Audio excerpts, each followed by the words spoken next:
Welcome to Arty's Community Corner, a show dedicated to exploring all the great events and programs by nonprofit organizations from all around the world. Sit back and relax and join Arty and friends as they tell all about causes and ways that you can help out too. Arty's Community Corner airing on epsportsnetwork.com. And ladies and gentlemen, welcome. I am Ace here with the lovely Executive Director, Philanthropist, military veteran, and I think the most important term, mom. Yes. Miss Linda Wolfe from the Great Khalid Foundation. How are you? I'm great. I'm doing well. You guys have been busy. It's coming up. A lot of stuff coming up in the pipeline. We're doing a lot. We have our Juneteenth celebration coming up. Perfect. We'll get into that in a little bit, but I want to take a trip down memory lane for those that don't know about you. So can you tell us, where you were brought up, the early life? So I'm an Army brat. So when you ask an Army brat where you brought up, it's kind of hard for them to answer that. I was just born in Germany. We spent a lot of years, adolescent years in Germany. I graduated from Fayetteville 71st University, 71st High School, and just been, all around. No. Whatever Army base that my father was stationed. Now, being born in Germany, how fluent were you in the language? Like, did they just put you in there gung-ho, or was it like a nice mix? if you're a brat, usually you're on installation, so you're around English-speaking people. If you have a nanny or something that may immerse you in the language, but no, everybody was speaking English. That's a good thing. That's a good thing, though. Yeah, it's a tough life that people don't realize. Having to move from, say, every 2-3 years, because I had to experience that as well. Yeah. And being the new kid.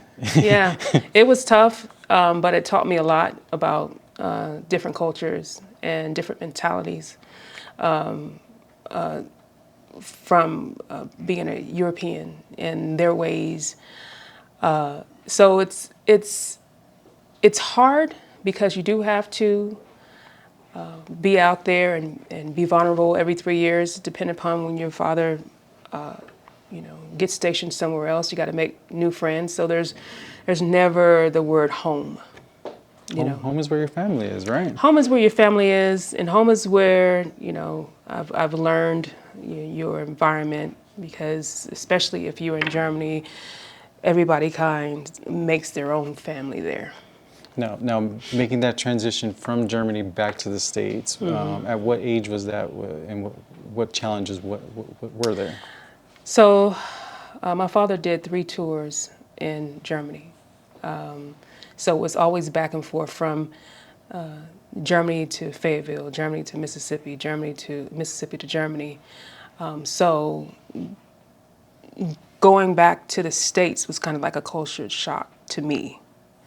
When you're around military personnel all the time, or DOD children all the time, there's ways that we act that civilians can get away with. So it's just kind of adjusting to the environment that you're in, and it was a great adjustment, I would say. Great adjustment on that. So going into the high school area, were you in the States, or was that still in Germany? I graduated from 71st High School in Fayetteville, North Carolina. So yeah, I was able to graduate in America. In America. So after that, what were your plans? Where did it take you to? Well, my plans was to make it big. I wanted to be a singer, I had a group of girls that we were just performing around there, and we got our little manager, we got our producers and all this stuff, and went to Atlanta, did the studio and all of that. So the dreams was always to be the escape, the in vogue, and we had the talent to do it. It's just that when you're trying to dream big like that, and there's nothing that's coming out of it, and, you don't have that foundation. So I broke my group's heart, and I went into the military because I needed to have a foundation in my life, and it wasn't through music at the time. And once I did that, we connected back together and continued to sing. But yeah, that's what made me go into military. Now, experiencing that military life, obviously, being brought up in that and then doing it as an adult, how has that helped shape you to the person that you are? Oh, the military? Well, I can say that I'm a no-nonsense, kind of in-your-face type personality, but I needed to be that person in the military to be able to compete as an African American and as a woman. I had to be aggressive, and I had to go and get what I needed to get to be able to succeed. And being in a military that's majority male, you kind of had to do, twice as good as that male that's by you. So having having that kind of demeanor was something that I had to survive in the military. Now, music, going back, like you said, you singing at a young age. What does music just mean to you? Music is therapy, and it was my therapy. I was at the house in Germany at 16 years old. Me and my stepmother, we really didn't get along. And it kind of got me through those years of that, being by myself and having to use what I had to kind of get through life. So music has always been my therapy. If I was sad, I'd sing a song. If I was inspired, I'd sing a song. If I was happy, I'd sing a song. It's all through all of my emotions is that common denominator, which is music. Now, when you go on stage, say, can you remember the first time you got on stage singing in front of like a crowd? What were the nerves like? Because I know some say that if you're not nervous, it ain't worth it, But how was yours like when you first got on that stage? When I first got on stage, when you're singing with a group, you have them to kind of support you. You kind of depend on their energy, right? So going on stage by yourself and going on stage with a group is two different things. And with my group gave me the confidence that I knew that I was a successful singer. I knew that I could sing. And if you have that confidence and you rely on that confidence when you go on stage, it is what it is. I'm going to give you a treat. Right? Type of thing. And you have to have that mentality because everybody's sitting up there looking at you judging, right? What is she going to do? Is she going to bomb? That'll be really good. People are going to want you to fail before they want you to win, right? So you have to get on stage and take that energy back and let them know that, like, okay, I'm gonna get you. I see you over there. I see you over there looking like you're not sure, but at the end of this performance, you're gonna be tapping your feet. So I looked at it as a challenge majority of the time to kind of get those non-believers into believing in my craft. So throughout the years, your confidence level just grew every time you hit that stage. It became my home. It became something that was, because I performed with I was an Army bandsman. So it was so easy for me to go on stage and just create an environment for them, depending upon what I was singing. Happy, I had to go to Jordan one year to leave my family at Christmas. And since that is my occupation as being an Army bandsman, I had a rock band in the Army. Took my rock band to Jordan to sing for the troops because they couldn't be there for their families.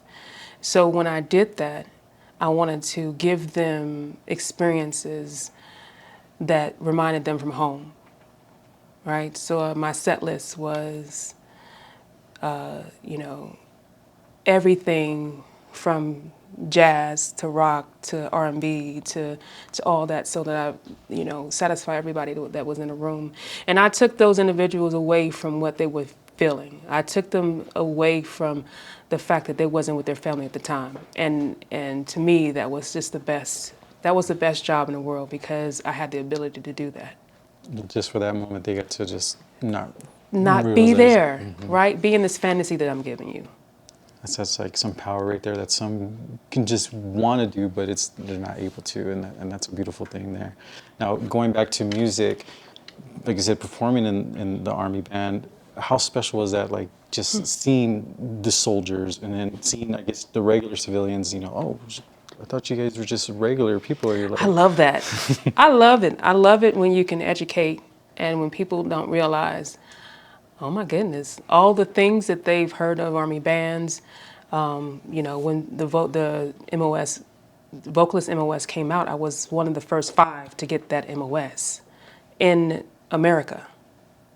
So I had to go and kind of go to a unit and be with a band that wasn't used to me, wasn't used to having a vocalist to kind of run things and lead bands.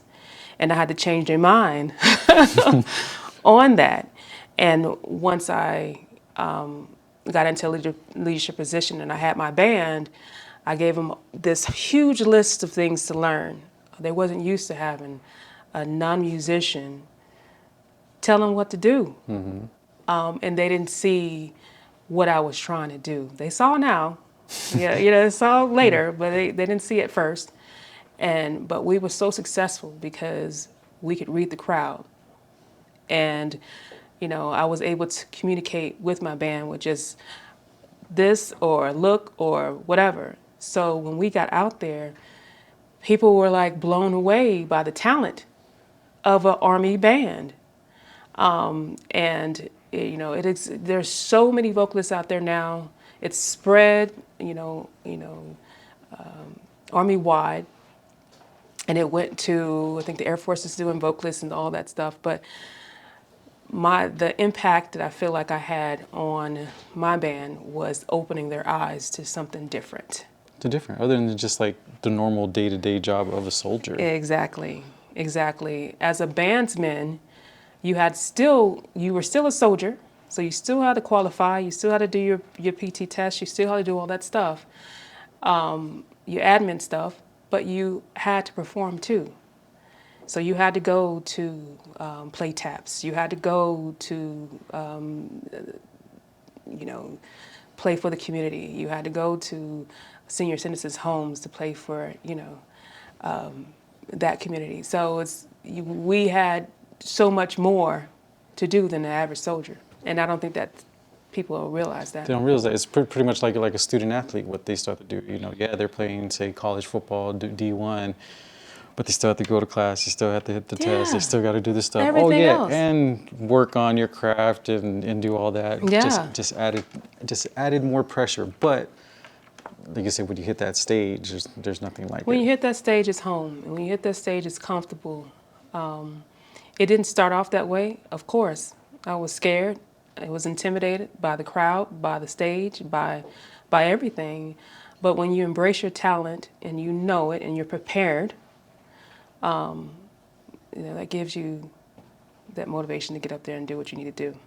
That's awesome. Now, tell me, with your biggest title of being mom, with all the challenges that you're going through in the military, still performing now, okay, you got some babies to take care of and futures to provide. How was that? It was hard. It was really hard. I had to leave my babies for a while, Because people don't understand military life stuff. It's tough. They tell you you have to go, you got to go. I was fortunate to marry my loving husband, Terry Wolfe. He's smiling. No But worries, he's it's smiling. but it's but it's a dual military house is still a challenge. He was a first sergeant, so hours upon hours he would be there with his company. And then I would be going on spring tour where we would go to London, we would go to Brussels, we would go all over Europe. We went one time to Russia. We performed in the Red Square. So when I was in Germany, when I was stationed in Germany, it was really, really hard because I had to leave my children with people, if my husband was in the field, with people that we had as a community family, to do my job. Now, as they got older and your military career started winding down, obviously we know who your son is and what he got to do. How did that kind of help with everything that you've gone through, musical-wise and military-wise, help kind of prepare him on some of the paths that he was going to go through? Well, I feel like being an Army brat like I was, he's able to adapt to environments that, most people can't. He is secure in his talent because since he could sing, I put him in choral, or he was in acting, just to stimulate whatever his gifts would be. And I didn't want him to be, something that you choose, or it chooses you. I feel like it chose him. And so I think he was fully prepared for what was going on, because I had that conversation with him as far as knowing your strengths and your weaknesses and being comfortable with your gift and unapologetic. If you are talented, you're talented. Can't nobody say that you can't sing, right? Mm-hmm. So why are you being affected by what people say, right? So those are the talks that I would have with my son and my daughter on certain things. And just be yourself, embrace the gifts that you have, and can't nobody take that away from you. Exactly, especially if he's putting in the work. If you put in the work. And he sends me the majority of the songs that he's working on or he's writing, just to see what I think about him. And I appreciate that. But I will tell him the truth. And I'm still waiting on him to send me a bad song. I'm waiting on him to send me a song so I can humble him, for real. But he has not. He has not. All the songs, he's working on his album, so all the songs he's sending me are going to be maybe, because they'll write 300 songs and only 15 go on the album. But he has grown in his gift. He has grown as a singer and a songwriter. So I'm really proud of that. Now, going back as in his late high school, junior, senior year, as the momentum started to pick up, you from, I guess, kind of afar, seeing things getting in motion, like, how did that feel? Like, the music business is tough. You experienced that firsthand. Yeah, it's really tough. Just to see that momentum go and him get to a place and hurdle into that, as a mom, how did that make you feel? It was extremely scary. We wasn't even going to come to El Paso. Well, he wasn't going to come to El Paso. As military, we get an option, 3 options to choose from. We were in cold New York, Fort Drum. It was so cold. It was so cold, and my husband was deployed majority of the time that we were there. So shoveling snow and just being in that cold environment and just dark all the time and all this stuff. And we got the options to go to wherever. El Paso was there, and the first thing you do is I look at the weather. It was November and it was 70 degrees. It was 75 degrees in November. And I was like, I want to go there. I never want to be cold in my life again. Like I do. I remember that with my mom, so with my dad. So we're in, I was born, and 6 months later we got stationed to Ohio. So for like the first 6 years, snow and everything. Then we moved to New Mexico. So we're there in Santa Fe, and then my dad got the option to either go to New Hampshire or California. My mom's like, no more snow. No more She's snow. like, no more snow. No more snow, She's no like, more cold. You know, I had to run a PT test in 12-degree weather. Like it was crazy. Coming from Germany, you know, Germany's cold when it needs to be cold, not 9 months out of the year.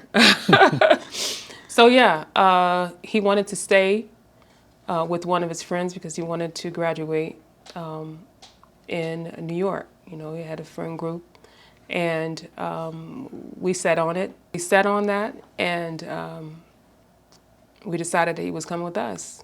He came kicking and screaming. Who wants to do that? Who wants to be a senior in another high school and you know, get a friend group again into an environment that is so family oriented? Like these kids have been going to school together all their lives, and you have kind of an outsider come in and, you know, want to be accepted. So it was hard on me because I knew that was what he was walking into and Gina was walking into. But, you know, you have to do what you got to do as a mom and just be there to support. And they got through it.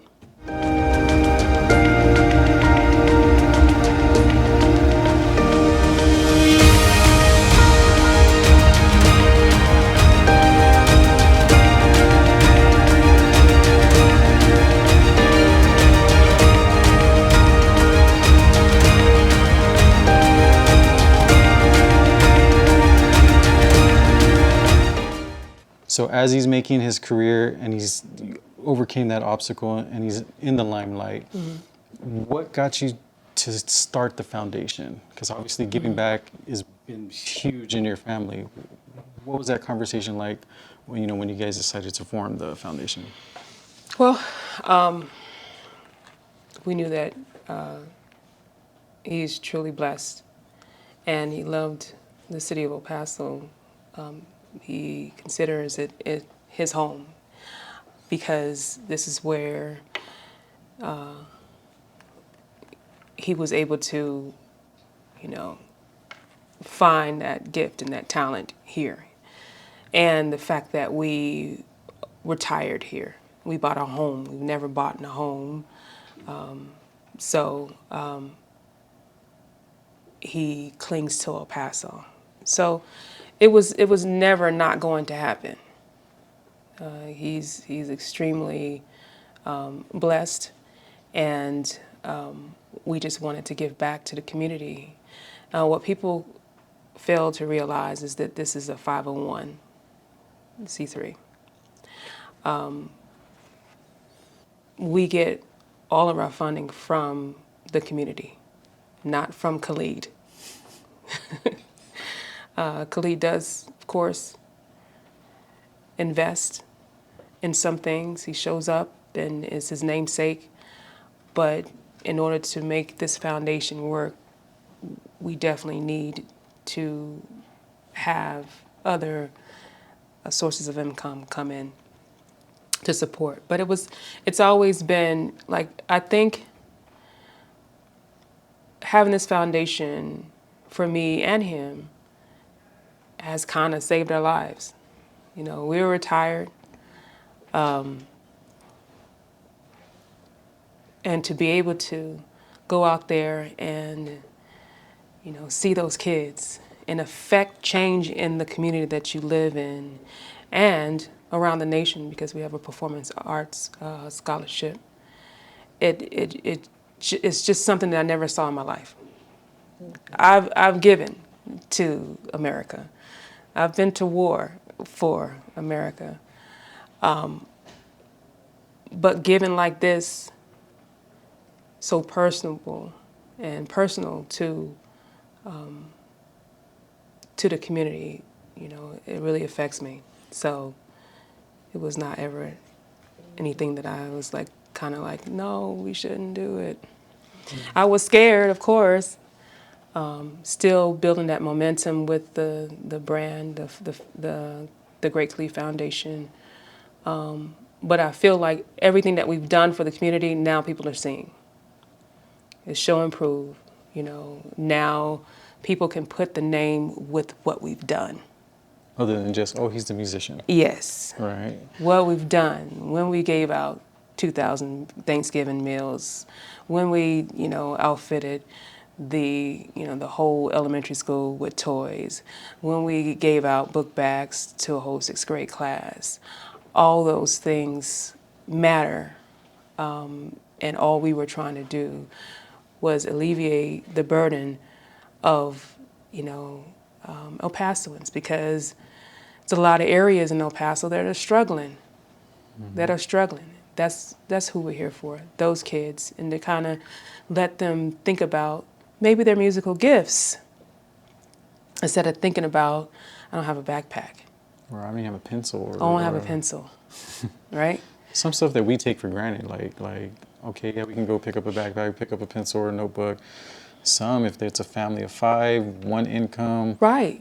These kids were coming with bags to school, and you're going to sixth grade, which is an intimidating grade, and you're going to have everything that you need, and it's going to be new. It's going to be yours. That means a lot. And what I love about the foundation is you guys are giving opportunity, like you said, whether it be through the book bags, for the meals, the performing arts scholarship, which is huge because we don't see it as much anymore as things are getting expensive, sports are getting expensive. Yeah. The whole performing arts and music, it's expensive to get a trumpet, yeah. Play the drum. It's expensive to get a trumpet, and it's expensive to maintain having a trumpet. That and just people that are willing to teach. Mm-hmm.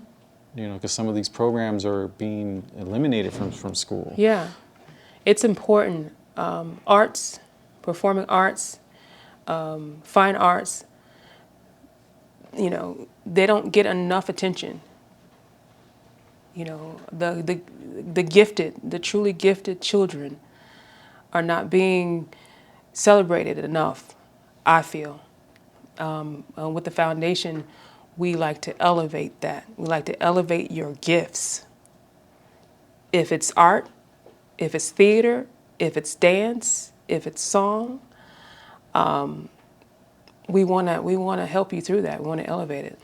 Now, for those folks that don't know about your Performing Arts Scholarship, I believe that you guys have donated over $500,000 year to date. Donated more than that Already. Yeah.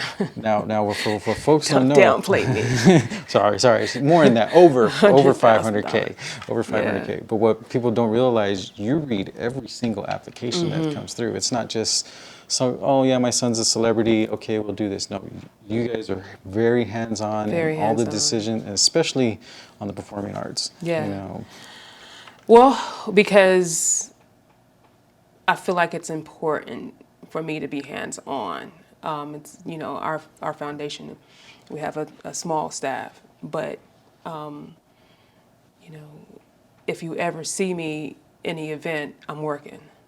Like I'm not just standing up like a celebrity mom. What is that? What is that?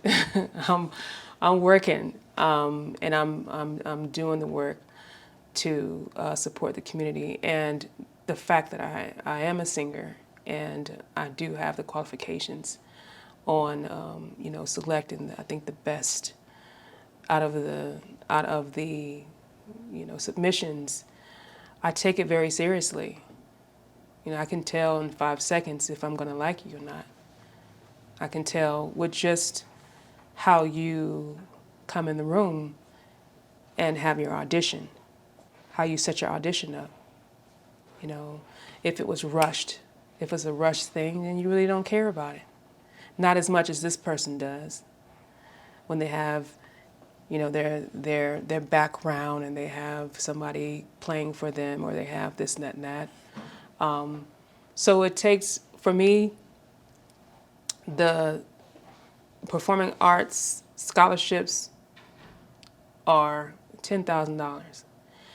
And if I'm giving away $10,000 for a performing arts scholarship, I need you to give some time away to be prepared. You gotta earn it. And you gotta earn it. And now it's a national scholarship, so everybody's competing for that. Everybody is. We had somebody from Juilliard win last year's. So it's starting to take. It's starting to take off. And then just to see their face, like when they win, they don't know. Like I love how you guys shock them and be I think the ones we did here in El Paso, like, oh, we're gonna have you to try out for the national anthem. Oh, they were so scared. Their parents had to come in. They thought that their children was in trouble, but we had to set it up like that because we wanted them to. We didn't want it to get out that they won. So we had a singer. I forgot what school she was from, but I think it was Socorro School District. And she thought that she was going to be singing the anthem. That was East Lake. That was East Lake? That was East Lake. And she thought she was about to sing the anthem for a game, so she was doing a sound check. And as soon as she came in with her mom, she saw our signage, and she said, oh my God, those reactions are the best. And when your mama's crying and you're crying because it helps the family out to get this support, it's just a beautiful moment. It really is. And one of the other great programs that you guys do is the Christmas with Khalid. Mm-hmm. And unlike some other organizations or whatnot, he personally hand delivers the gifts. But what's even more inspiring, you and your staff go and pick out. Yeah, every single gift. Every single gift we pick out. Because we want to make sure that it's just not, it's not crap, The gifts are quality and they're age appropriate. It's important for him to touch every gift because that means a lot to the child to be presented to them from Khalid. And it's important to him to kind of have that eye contact with that child, and it's, when it happens, we let them go their own pace. And because Khalid likes to have a connection with who he's talking to. He wants the kid to understand that this is just not a photo op for him. I want to do this for you. And sometimes it goes slower and sometimes it goes faster. But he wants to kind of connect with that child individually. And just soaking up that energy. And soaking it up. This is something that you can't package and no, and it's something that's not fake.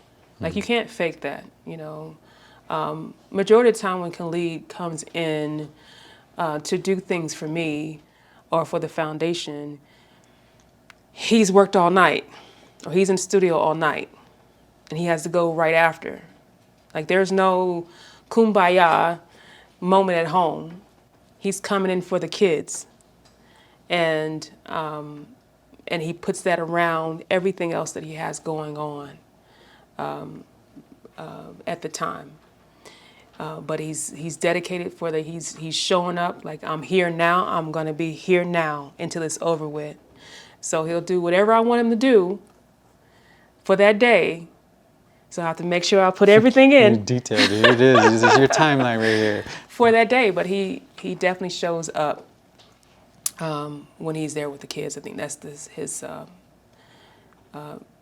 favorite initiative is to. And then just to, like you said, getting that energy in there and kind of like giving him a new inspiration on what he's doing, because obviously the stresses on everybody's life, we have the stresses, but to create and be in the public eye, that's just another added stresses. It is. It really is, and I don't think people realize that, that he has to be on 24/7 if he's outside the doors. There's a reason why because they have a perception of who they want him to be. Mm-hmm. Fame is like that. It's who I've thought in my head that you are. You need to be that for me right now. But it's not just you. It's this one here and this one here and this one here. So that's exhausting. That's exhausting. It's what he chose. He loves his life. He loves his fans. But to be on and can't have a bad moment and can't do this because it's sensationalized. Mm-hmm. every time, something might come out of his mouth that people don't want to hear. But he's human. But he's human, and that's the thing. And I can attribute to him, he's not a robot. I had him. He's a human being, and I think people just need to realize, and kind of give him grace when he comes to El Paso sometimes, or when he comes wherever he is. And the reason why he has Big Mike in the back of him, because people sometimes they get so connected in their minds, they feel like they already have a relationship with them, and they get personal, and they don't know that you're infringing on someone's Personal space. Personal space. So Big Mike is, if you see Khalid, you'll see Big Mike. And Big Mike is from El Paso. If y'all don't know him, you will you'll if know you get him when you close. see him. Now, fast forwarding here to 2023, after all the other events that you're doing, you're teaming up with the YWCA in a very special event that's going to be happening in June. Can you tell us about that? June 17th, 6 o'clock. We're going to give El Paso its first Juneteenth Gala. And it's a black tie event. It is going to be amazing. It's a red carpet event. We're having it at the Chavez Theater. The tickets are on sale now. The Great Khalid Foundation.org. Go to the website And click on the link. Or the many of social media that are out there. They're out there now, because we're talking about it because it's so important for the city of El Paso to have this event. There's just so much other than it just being a black tie. Is the intentionality that we have when we decided to do this is to educate, about Juneteenth, why Juneteenth is important. And a lot of people don't know. It wasn't taught in the history books. I didn't know about Juneteenth while I was in school. And it's something that is significant in the American history. The fact that in Galveston, Texas, you have 250,000 enslaved after everybody was free. That's significant. And we just want to celebrate our black culture, so we're going to have all kinds of things there to do that, even down to our food. It's going to be African American influenced. We'll have collard green croquettes and chicken and waffles, and like in a classy way, but still tasting good. So it's going to be. I'm trying to. I have a post out there now trying to get my artists to please submit their art so that we can showcase them at our Juneteenth event. You'll have your own little area, like a little art show there that you're able to auction it off. 50% proceeds go to you and 50% goes to the YWCA and the Great Khalid Foundation. But I think it's just going to be an evening of culture, inclusivity. It's just going to be glamorous, and then so many performances that are going to happen at that spot. You're going to walk into jazz. Siobhan Williams, her beautiful voice will be there singing. Billy Towns, and he's bringing his band, and I'll sing a couple of songs. But it's just going to be such a wonderful evening, and I think it's something that, yes, they've had, all kinds of events on Juneteenth that celebrated it, but you've never had a gala here in El Paso. This is the first, so just come out and it's gonna blow your mind. I'm very attention, to detail. So I'm creating this experience to you, and if you went to my gala, you understand how I can do that. Exactly, especially when you get on the mic, because people didn't expect you to get on the mic, or we didn't know. Yeah. But like you said, it was genuine, it was organic. And that's what I like, though. I don't like having a stuffy event. Yeah, we're gonna put some things in there where we were going to talk to you about the organizations and stuff like that. But the majority of it, 99% of it, is just, enjoying the night. Enjoying the night. That is awesome. So that's going to happen June 17th at the Abraham Chavez Center. Doors are at 6 p.m. Yes. Black tie. Black tie event. Evening gown for the ladies. Red carpet. The whole shebang. So I'm going to have to wear a suit. You're going to have to wear a suit. Can I wear a tuxedo t-shirt? With the No, you're not getting in. Right. VIP is... Arty's already in the suit, so VIP is $350, and regular tickets are $150. There's still chance to sponsor and make your, have your company support the event. I think it's going to be the place to be. It's going to be a great thing for a great cause in the month of June. Kind of kicking things off for the last part of the year. Yeah. Obviously Christmas with Khalid in December, and then we'll go on. And what other events that you guys are going to put on this year? Yeah, well, that is to be determined. Like, we go where the need is. So we did the Mother's Day? We did Mother's Day. Father's Day is coming up in June also, that we celebrate our dads, where their kids will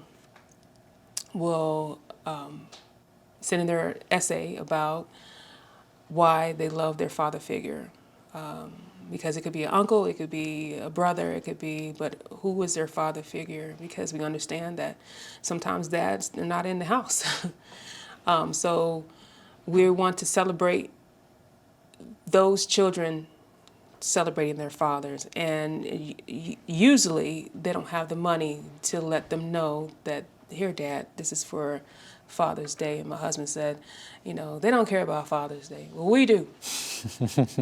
We care about Father's Day, and we want these kids to be able to give some substance to their father, appreciation to their father or their father figure on that day. And Mother's Day we just did, and it was so impactful. The mother was there, but the kid wanted to do it for the aunt. And he was 5 years old, and he was reading, the mother was helping him get through his essay. The mother would say a portion of it, and then the kid would finish it. And then the mother would say another portion of it, and the kid would finish it. And we're just like looking at this, one little lady, she gave it to her sister because her parents got divorced, and her sister was basically her mother figure. Her sister was 16 years old. 16 years old. So we, get all these stories, and by the time it's everybody's crying in the room. Mm-hmm. Everybody's crying in the room, and the fact that we can give the mothers, spa treatment, roses, flowers, and chocolate, all from that, it just does something to your heart. And we want to do the same thing for our fathers. Yeah, just the impact there, because especially on the dad's side, they don't know, they don't know how their child's feeling, and to hear that from them is. Dads break down too. Easy. I've seen a lot of these trying to keep the tears in the eyes. My allergies. My allergies, and the dads break down just as much as the moms break down when they have that genuine gift from their kid. I love you and I support you, and I want to show you how much I admire you, and we're helping them do that. That's one of the many things that you and the foundation continue to do year in and year out. Any other messages that you have for those that want to help contribute? Like you said, it is a 501c nonprofit.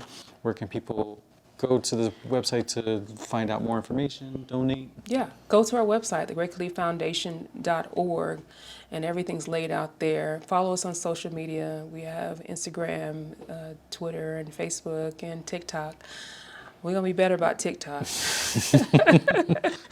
TikTok is hard. It is. But, just follow us, support us. When you see me, wave.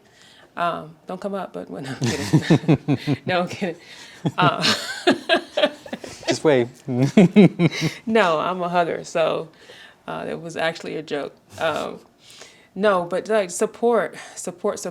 You know, any donation, $5, $10, $20, whatever you can afford to give is effective, and the majority of that donation will go back to, you know, to help our initiatives be successful.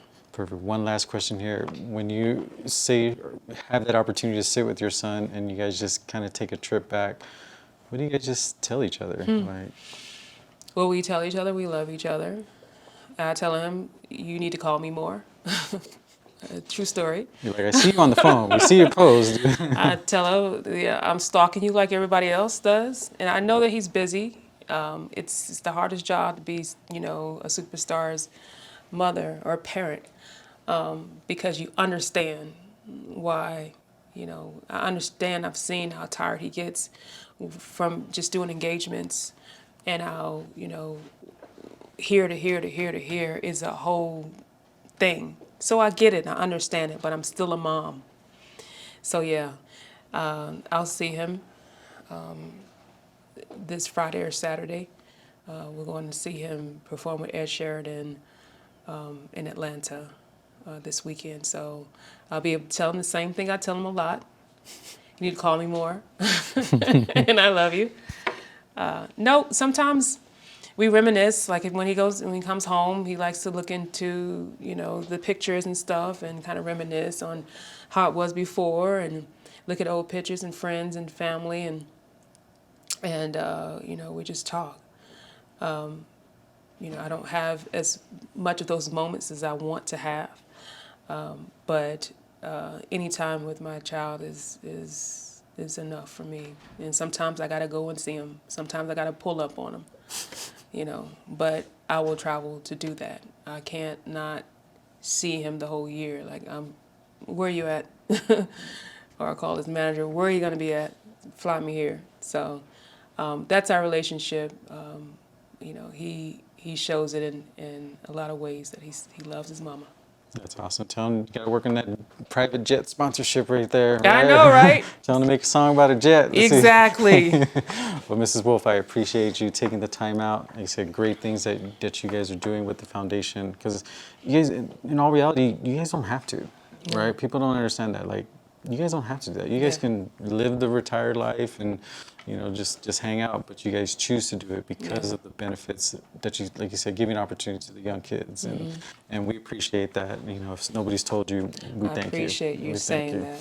Thank you so much for that. And like I said, thank you for taking the time out here. Like I said, have fun in Atlanta. I will. Right? I'll turn up. Right. Tell him is he gonna make that tour coming down over here? But no, we get It's Ed Sheridan's tour. You can't control that. Hey, tell Mr. Sheridan there's a lot of great Mexican food here. You know, we can get them all buttered up on that. But I bet. like I said, you guys can follow the Great Khalid Foundation at thegreatkhalidfoundation.org on all their social medias. Get tickets today for the Juneteenth Culture Celebration happening on June 17th at the Abraham Chavez Center. So much stuff, art show, music, special performance by Mrs. Wolfe herself. And let me tell you, she can sing. She can sing. It's not an act. Right. She good. She good. She can hang. She made her, not, she didn't make Khalid sing. Right, I remember she heard your voice, and you're like, "No, he'll come out."